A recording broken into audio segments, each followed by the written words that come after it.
একটা কথাই বলবো যে আমরা হিন্দুরা নানাভাবে বিভক্ত হয়ে যাচ্ছি, এর ফলে আমরা দুর্বল হচ্ছি, এর ফলে আমাদের ধর্মাচরণের উপরে আঘাত আসছে এবং আমরা বিভিন্নভাবে আক্রান্ত হচ্ছি।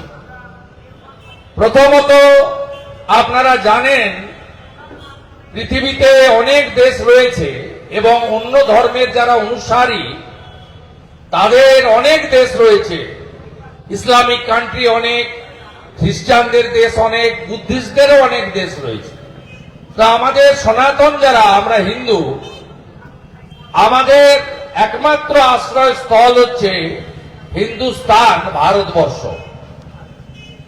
আমাদের প্রতিবেশী যে রাষ্ট্রগুলো আফগানিস্তান, পাকিস্তান এবং বাংলাদেশ, যারা সেকুলারিজমে বিশ্বাস করে না, আমিও সেকুলারিজমে বিশ্বাস করি না, তারা ইসলামিক কান্ট্রি, তাদের দেশে হিন্দু, শিখ, জৈন, পার্সিদের যে অবস্থা আপনারা নিজেরা দেখতে পাচ্ছেন।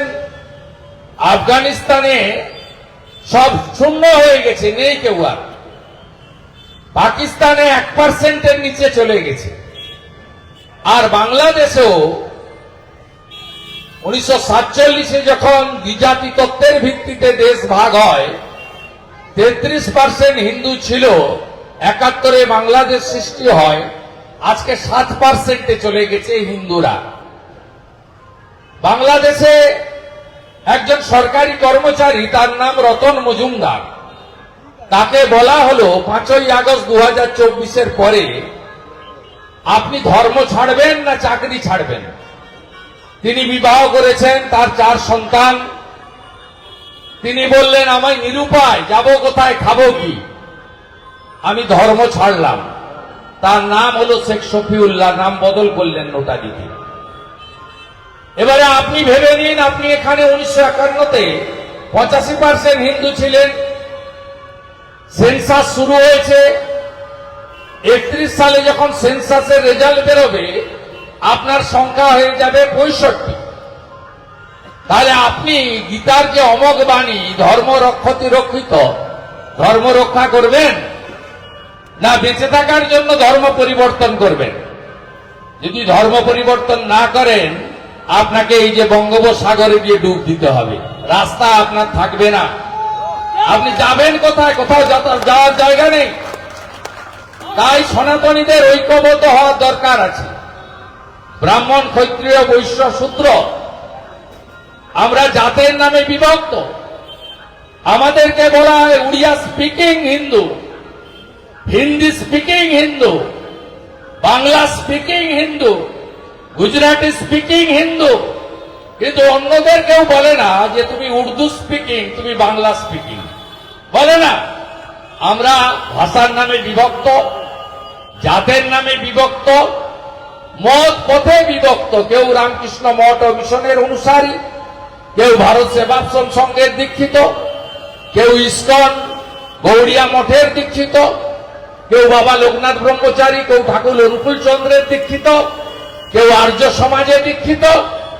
এইভাবে আমরা বিভক্ত থাকি। আমি মত পথকে উঠিয়ে দিতে বলছি না, আমি আমার জাতের পরিচয় অস্বীকার করতে বলছি না।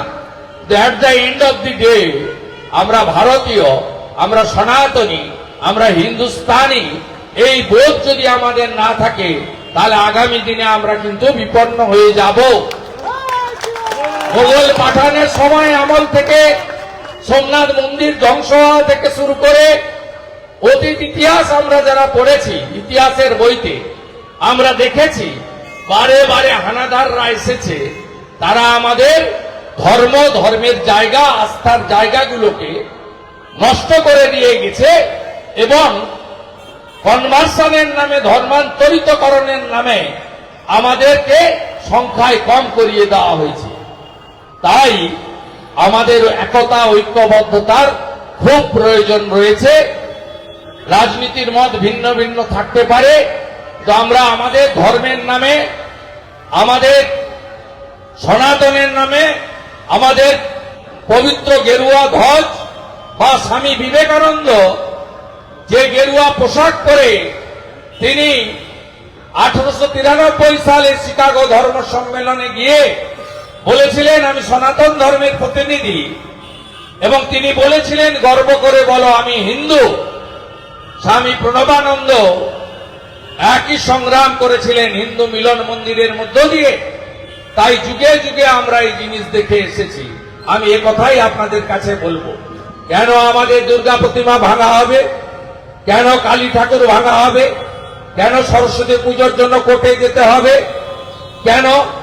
স্বামী বিবেকানন্দ তো বলে গেছেন নিজ ধর্মে আস্থা রাখো, অপর ধর্মে শ্রদ্ধা রাখো। আমরা তো হিন্দুরা সব সময় সংযম নীতিতে বিশ্বাস করি। আমরা তো সব সময় নিজ ধর্মের গুণগান করলেও অপর ধর্মকে কখনো অশ্রদ্ধা করি না। তাই আপনাদের কাছে আমি গোরখপুর মহন্ত পীঠের মহন্ত মহারাজ তার রাজনৈতিক পরিচয় সরিয়ে রেখে বলতে পারি যোগী আদিত্যনাথজির ভাষায় বাটেঙ্গে তো কাটেঙ্গে। আর নরেন্দ্র মোদীজি আমাদের প্রধানমন্ত্রী মহারাষ্ট্র গিয়ে বলেছিলেন ঔরঙ্গজেবের উদাহরণ দিয়ে শিবাজি মহারাজের জায়গায় গিয়ে যে এক রেহেগে তো সেফ রেহেগে। তাই এক আমাদের থাকতে হবে, ঐক্যবদ্ধ আমাদের থাকতে হবে। কোন ভারতীয়দের প্রতি আমাদের বিদ্বেষ নেই, তিনি হিন্দু হোক, মুসলিম হোক, শিখ হোক, জৈন হোক, পার্সি হোক। কিন্তু আমরা অনুপ্রবেশকারী ভারতীয়দের আমাদের রাজ্যে বা আমাদের দেশে রাখবো না। আমরা যারা হিন্দুরা এসেছেন ধর্ম বাঁচানোর জন্য, তারা শরণার্থী, তারা অনুপ্রবেশকারী নন। আর যারা বর্ডার খোলা রাখার সুযোগ নিয়ে এসেছেন তারা হল অনুপ্রবেশকারী। তারা আমাদের জমি নিয়ে নিবে, তারা আমাদের খাদ্য নিয়ে নিবে, তারা ভোট জিহাদ করবে, তারা ধর্ম জিহাদ করবে, এবং আমার ছোট ছোট কন্যা, ছোট ছোট বোনেদেরকে লাভ জিহাদের নামে তাদেরকে নিয়ে চলে যাবে, আদিবাসীদের জমি দখল করবে। এই জিনিস আমরা বরদাস্ত করব না। আমি আপনাদেরকে ধন্যবাদ জানাবো, এবং এখানে মহারাজগণ রয়েছেন। পশ্চিম বাংলায় সনাতনীরা জাগরণ ঘটছে। আপনারা জানেন 2023 সালে 1 লক্ষ মানুষের গীতা পাঠ হয়েছিল ব্রিগেড প্যারেড ময়দানে। শঙ্করাচার্য মহারাজ এসেছিলেন। তার পরের বছর, গত বছর শিলিগুড়িতে 50,000 কণ্ঠে গীতা পাঠ হয়েছে।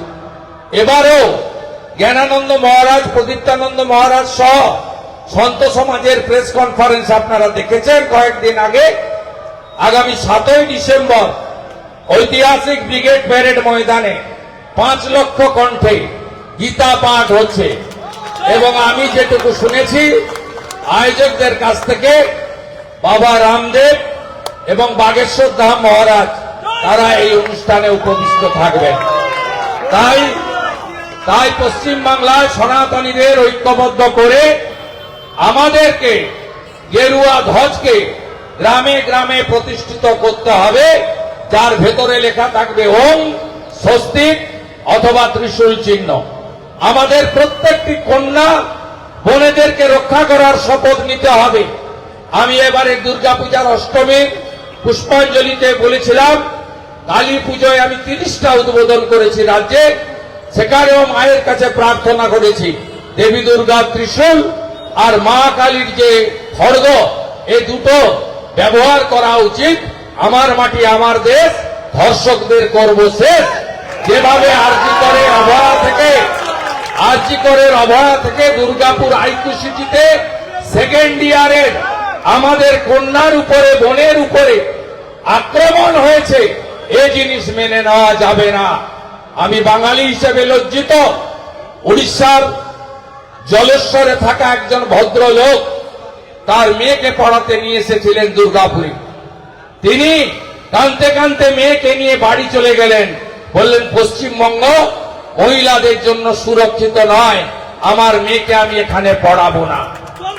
এই পশ্চিম বাংলায় আমরা সমস্ত মহিলার মধ্যে দেবী দুর্গার মুখ দেখি।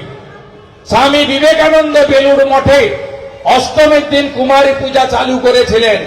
আমরা প্রত্যেকটি কন্যাকে দুর্গা মনে করি। তাই আমাদের সকলের উচিত ঐক্যবদ্ধভাবে যারা লাভ জিহাদের নামে আমাদের বাড়ির কন্যা বোনেদের উপর অত্যাচার করছে, মায়ের খড়গ তাদের উপরে যেন ব্যবহার করে তাদেরকে একদম শেষ করে দিতে পারি, এটাই হলো আমাদের পরিষ্কার অঙ্গীকার আজকে কালী পুজো বা দীপাবলির অনুষ্ঠানে। সবাই ভালো থাকবেন, ঐক্যবদ্ধ থাকবেন।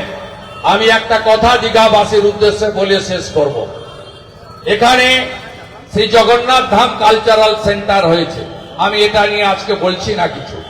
কয়েকদিন আগে আমি সোশ্যাল মিডিয়ায় পোস্ট করেছিলাম, এখানে যে নিকাশি আছে অর্থাৎ বজ্র জল যে বেরিয়ে যায়, নোংরা জল, সেখানে একটা লোহার নেট বসানো ছিল, নেটের উপরে জগন্নাথের নাম লেখা ছিল। আমি 4 দিন আগে পোস্ট করে বলেছি এইভাবে জগন্নাথের নামকে ওই জায়গায় স্থান দেওয়া উচিত হয়নি। সরকার বাহাদুর, আপনি এটা পরিবর্তন করুন। আমি ধন্যবাদ জানাবো বিরোধী দলনেতার কথা শুনে তারা ওয়েল্ডিং দিয়ে সেই জগন্নাথের লেখাগুলো পুছে দিয়েছেন। আমি সরকারের লোকেদের কাছে একটা কথাই বলবো, হিন্দু সাজতে গেলে হিন্দুত্ব সম্পর্কে জানতে হবে। আমরা কেউ পঞ্জিকা শাস্ত্র তৈরি করি না, তৈরি করা আছে, ওটা মেনে চলুন। হিন্দুত্বের উপরে বলা এত সহজ জিনিস নয়। অনেকে চান আমাদের দুর্গা কালী পুজো খেলা মেলাতে পরিণত হোক, কালচারাল প্রোগ্রামে পরিণত হোক, পিতৃপক্ষে উদ্বোধন হোক। না, এই জিনিস করবেন না। পঞ্জিকা শাস্ত্র মতে করুন। আমাদের নিধিতেই অযোধ্যায় রাম মন্দির তৈরি হয়েছে। আমরা নিশ্চিতভাবে যত খুশি মন্দির বানান, কিন্তু পুরী ধাম 4 ধামের এক ধাম, তাকে অপমান কেউ করবেন না। জয় জয়।